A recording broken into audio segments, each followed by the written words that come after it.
weather message.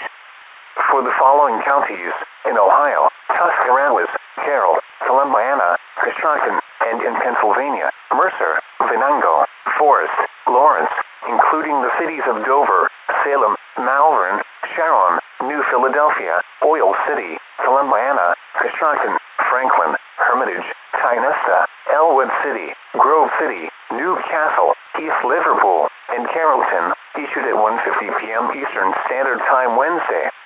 Winter storm warning in effect from 1 a.m. Thursday to 10 a.m. Eastern Standard Time Friday. What?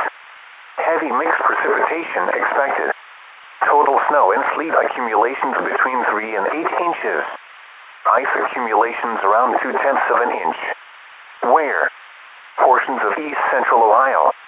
Portions of northwest and southwest Pennsylvania. When? From 1 a.m. Thursday to 10 a.m. Eastern Standard Time Friday. If you must travel, keep an extra flashlight, food, and water in your vehicle in case of an emergency. Road conditions can be found by visiting your state's Department of Transportation website.